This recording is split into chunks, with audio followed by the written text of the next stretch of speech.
గుర్రపు గుమ్మము. యెరూషలేము ప్రాకారానికి ఉన్న ముఖ్యమైన గుమ్మాలలో గుర్రపు గుమ్మము ఒకటి.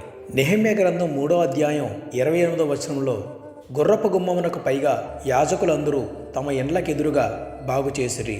2వ దినవృత్తాంతాల గ్రంథం 23వ అధ్యాయం 15వ వచనంలో అతల్య అనే రాణిని చంపినప్పుడు సైనికులు ఆమెను రాజభవనపు గుర్రపు గుమ్మము దగ్గరకు తీసుకుని వెళ్ళినట్లు వ్రాయబడింది. ఇర్మియా గ్రంథం 31వ అధ్యాయం 40వ వచనంలో యెరూషలేము పునరుద్ధరణ గురించి చెబుతూ ఈ గుమ్మం వరకు ఉన్న ప్రాంతం యెహోవాకు ప్రతిష్టమగునని ప్రవచించబడింది. రాజులు యుద్ధం ముగించి విజయంతో తిరిగి వచ్చేటప్పుడు ఈ ద్వారం గుండా ప్రవేశించేవారు. బైబిల్లో గుర్రాలు తరచుగా యుద్ధానికి చిహ్నంగా వాడబడతాయి. ప్రతి క్రైస్తవుడు దేవుని సైనికుడిగా అపవాదితో ఆత్మీయ యుద్ధం చేయాలని ఈ గుమ్మము గుర్తు చేస్తుంది.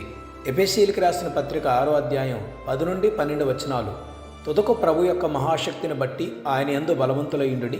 మీరు అపవాది తంత్రములను ఎదురించుటకు శక్తిమంతులగినట్లు దేవుడిచ్చు సర్వాంగ కవచమును ధరించుకుని, ఏలయనగా మనం పోరాడున్నది శరీరులతో కాదు గాని ప్రధానులతోనూ అధికారులతోనూ ప్రస్తుత అంధకార సంబంధులకు లోకనాథులతోనూ ఆకాశమండలమందున్న దురాత్మల సమూహములతోనూ పోరాడుచున్నాము.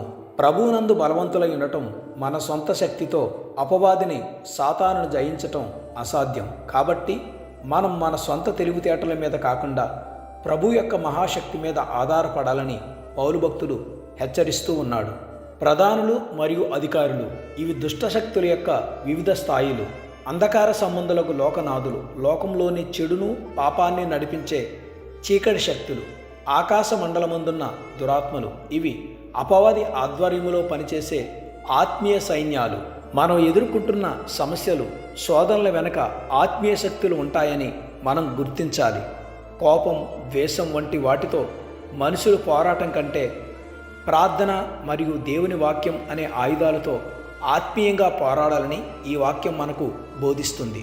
వాటిని మనం ఎదుర్కోవాలంటే మనం ధరించుకోవలసిన ఆయుధాల గురించి పౌలు భక్తుడు ఇక్కడ స్పష్టంగా చెప్పాడు.